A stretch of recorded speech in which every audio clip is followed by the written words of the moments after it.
पिछला वीडियो हमने जहाँ पे छोड़ा था ठीक वहीं से हम शुरू करते हैं। स्टैंजा नंबर 4 देखते हैं।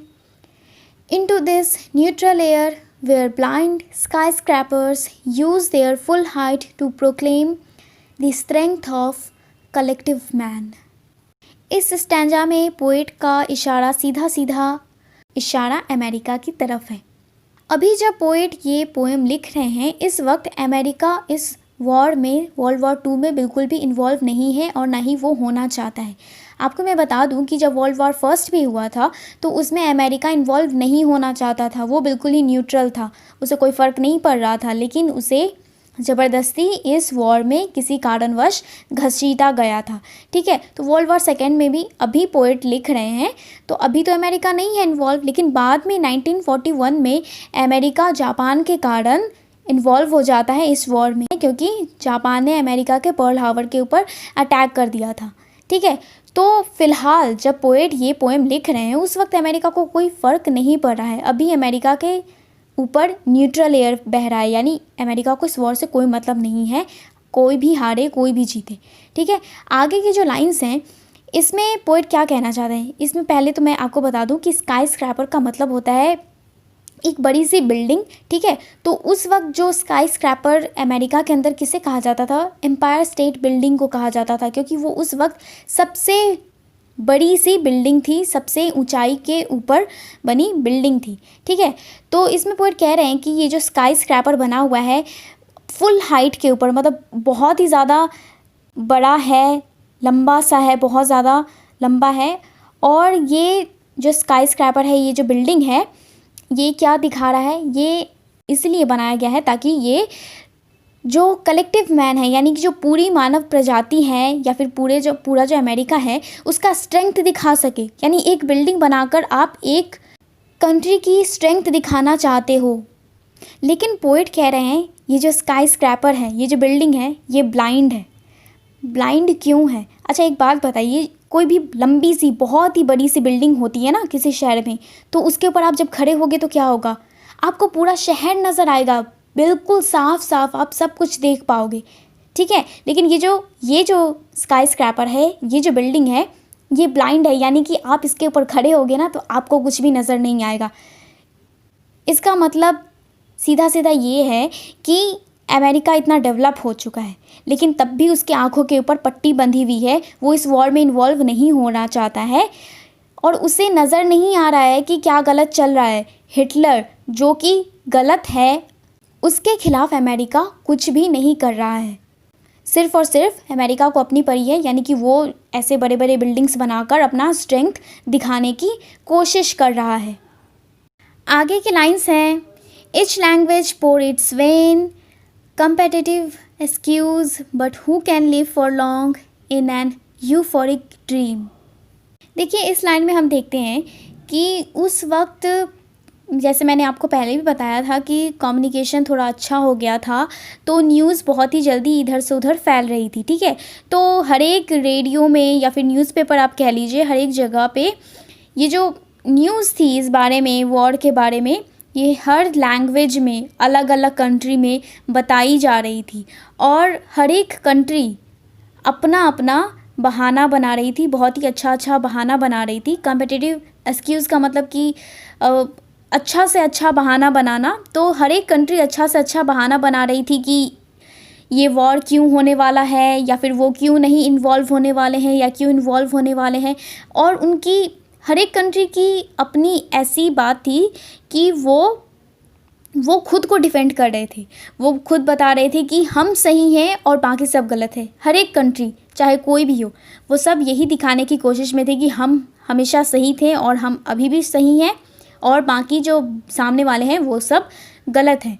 तो आगे पोएट कहते हैं ये एक्सक्यूज़ जो आप दे रहे हो ये सारे वेन है। वेन का मतलब होता है कि बेकार है। क्यों बेकार है? क्योंकि आप सिर्फ अच्छा बता रहे हो, अपने बारे में बहाना बना रहे हो, लेकिन ये ज़्यादा दिन तक नहीं चलेगा। क्योंकि आप ही बताओ कि आप बहुत ही अच्छा सा ड्रीम देख रहे हो, तो ये ड्रीम कब तक चलने वाला है? ज़्यादा दिन तक नहीं चलने वाला है। यूफोरिक का मतलब होता है बहुत ही अच्छा, एक्साइटिंग। तो यूफोरिक ड्रीम का मतलब कि एक्साइटिंग ड्रीम, बहुत ही अच्छा ड्रीम। तो ये जो ड्रीम देख रहे हैं लोग कि हम सही हैं, हम इन्वॉल्व नहीं होंगे या फिर हम करेंगे वॉर, तो अपने आप को सही बता रहे हैं। हर कोई अपने अपने लैंग्वेज में, अपने अपने भाषा में, न्यूज़पेपर के थ्रू, रेडियो के थ्रू बता रहे हैं। तो ये ज़्यादा दिन तक नहीं चलने वाला है, ये सपना कभी ना कभी टूटेगा ही। आगे के लाइन्स हैं, out of the mirror they stare, imperialism's face and the international wrong. पिछले लाइन्स में मैंने आपको बोला था कि जितने भी कंट्रीज़ हैं उन्होंने अपने आप को एक सपने के अंदर कैद करके रख लिया है। तो ये जो सपना है कि सब कुछ अच्छा अच्छा हो रहा है, तो ये जितने भी कंट्रीज़ हैं ना, उन्होंने अपने चारों तरफ एक आईना लगा रखा है और इस आईने के अंदर वो खुद को उन्होंने कैद कर लिया है कि सब कुछ अच्छा है। लेकिन अगर वो इस आईने के बाहर झांकेंगे तो उन्हें इम्पीरियलिज्म का चेहरा नज़र आएगा। इम्पीरियलिज्म का मतलब होता है साम्राज्यवाद, यानी कि अपना जो साम्राज्य है उसको बढ़ाना। जैसे कि ब्रिटेन ने इंडिया के ऊपर अपना कब्ज़ा करके अपनी कॉलोनी बनाकर अपना जो एक्सटेंड है वो बढ़ाया था, उसी को कहते हैं इम्पीरियलिज्म। और कितनी ज़्यादा एक्सप्लॉइट किया है इंडिया को। तो यही पोइट कह रहे हैं कि असल बात तो ये है कि ये जितने भी कंट्री हैं ना, ये जो भी एक्सक्यूज़ दे रहे हैं, ये बहाने बना रहे हैं कि हम बहुत अच्छे हैं, हम ऐसा करते हैं और इसीलिए ये वॉर हो रहा है, हम डेमोक्रेसी को बचाने के लिए कर रहे हैं, तो कोई कहेगा कि नहीं हम इसलिए कर रहे हैं। तो ये सब जो है ना, जर्मनी हो या फिर ब्रिटेन हो, ये दोनों ये साम्राज्यवाद को फैलाना चाहते हैं। उनका अल्टीमेट एम यही है कि साम्राज्यवाद को बढ़ाएं। चाहे वो ऐसे कुछ भी बोले कि नहीं हम सही हैं, पर उन्होंने ये साम्राज्यवाद हर जगह फैलाया है और ये पूरे दुनिया के लिए एक शर्म की बात है और ये बहुत ही गलत है और उन्हें ये नज़र नहीं आता। लेकिन जब वो उस भ्रम से बाहर निकलेंगे और उस आईने से बाहर झांकेंगे तब उन्हें ये पता चलेगा। Stanza number 5, faces long the bar cling to their average day, the lights must never go out, the music must always play, all the conventions conspire to make this fort assume the furniture of home।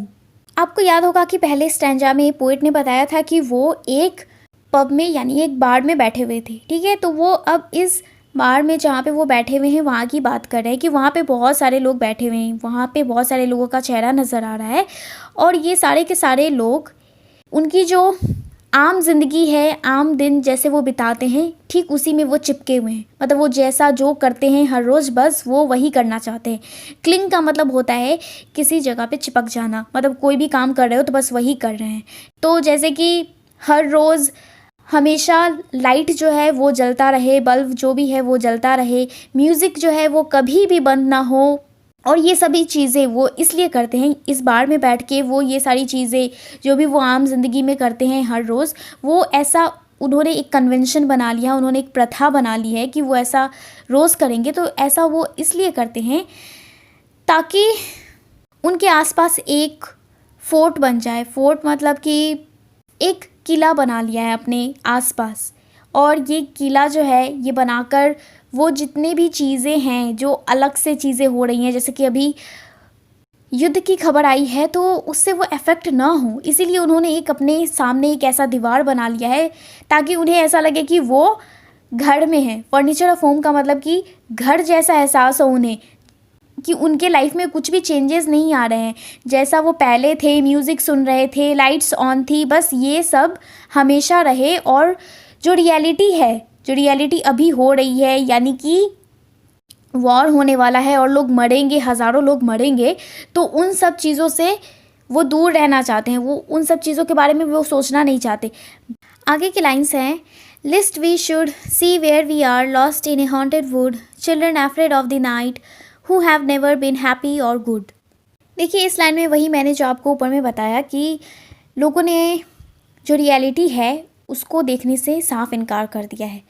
लेकिन अगर वो reality देखने की कोशिश करेंगे तो उन्हें पता चलेगा कि वो एक ऐसे बच्चे हैं जो कि एक घने अंधेरे जंगल में खो चुका है और वो बच्चा कभी भी ना खुश था ना उसने किसी के साथ अच्छा किया।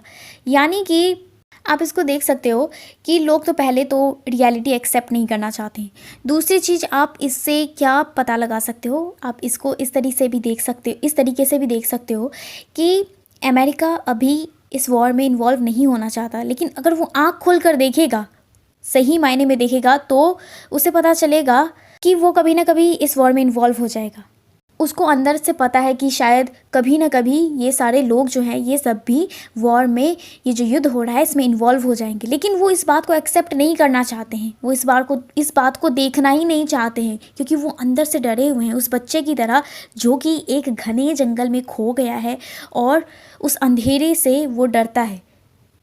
यहाँ पे जो वर्ड चिल्ड्रन है इसको आप देख सकते हो कि जितने भी कंट्रीज़ इस युद्ध में इन्वॉल्व हैं उन सब के लिए इस्तेमाल किया गया है।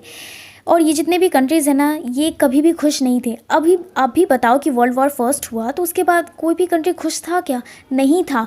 और खुश ना होने के बावजूद भी ये सारे कंट्रीज़ ना आपस में ही लड़ रहे थे, किसी न किसी तरह वो आपस में ही लड़ रहे थे, एक दूसरे के ऊपर इल्ज़ाम लगा रहे थे।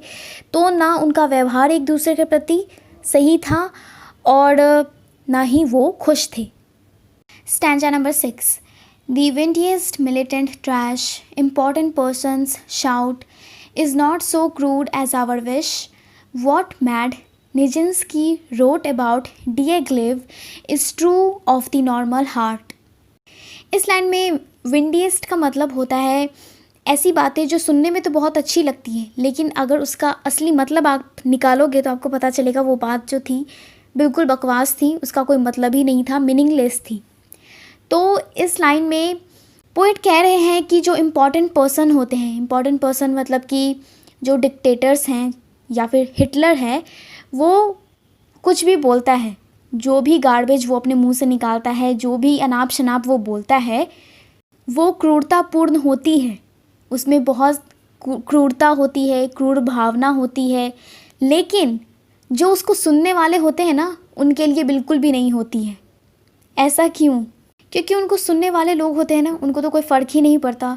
तो वो आदमी ये जो भी बातें कर रहा है कि हम युद्ध करेंगे, वो करेंगे, ये करेंगे, उसको मार डालेंगे, तो ये सारी बातें जो हैं लोगों को कुछ समझ में नहीं आती और उनके लिए ये बातें गलत नहीं होती है। जो उनको सुन रहे होते हैं, जो हिटलर को सुन रहे थे, उन्हें क्या लग रही थी उसकी बातें गलत, लेकिन बाद में जब आप अभी हिस्ट्री में पढ़ते हो तो आपको पता चलता है कि हिटलर कितना गलत था, उसने जो किया वो सारी बातें गलत थी, लेकिन उस वक्त लोग उसकी बातें सुन रहे थे और तालियां भी बजा रहे थे उसके लिए।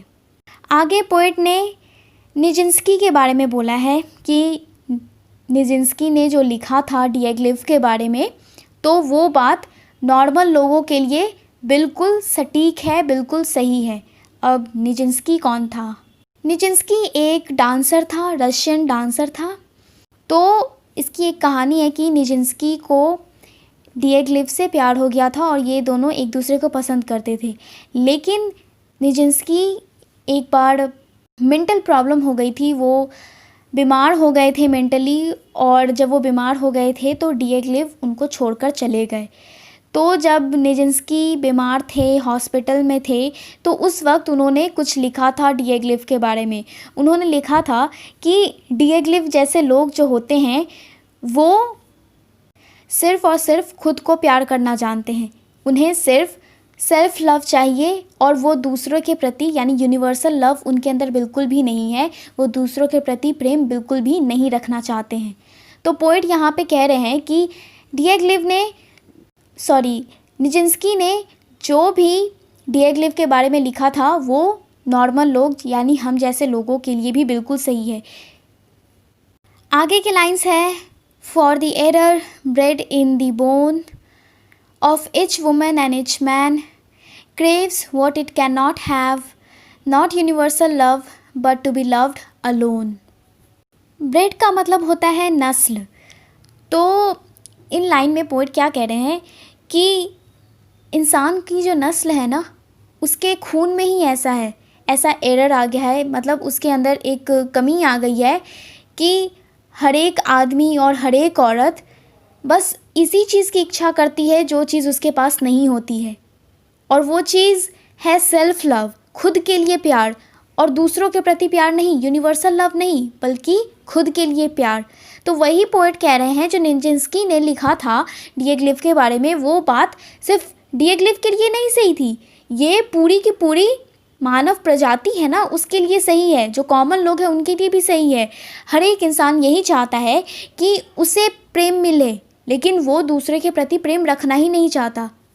जैसे कि आप देख लो, जितने भी डिक्टेटर होते हैं, हिटलर ही देख लीजिए, हिटलर क्या चाहता था कि लोग उसे पसंद करें, लोग उसे प्यार करें, लेकिन क्या वो सामने से लोगों को प्यार करता था? बिल्कुल भी नहीं। अगर करता होता तो ऐसी बातें उन्हें बिल्कुल भी नहीं कहता। वो सिर्फ चाहता था कि लोग उसे पसंद करें, और वो बदले में लोगों को प्रेम ना देकर सिर्फ और सिर्फ अपना खुद का प्रोपेगेंडा फैला रहा था। अगर वो जर्मनी के लोगों से सच में प्रेम करता तो वो वहाँ के लोगों के लिए कुछ करता, कुछ अच्छा करता, ना कि उन्हें युद्ध के लिए उकसाता। तो वही पोएट कह रहे हैं कि ह्यूमन नेचर में ही ऐसा है कि आप यूनिवर्सल लव ना करके सिर्फ और सिर्फ खुद के बारे में सोचते हैं, सेल्फिश बन जाते हैं। और जितने भी डिक्टेटर्स आए हैं, जो भी पावर में होते हैं, वो भी ठीक ऐसा ही करते हैं।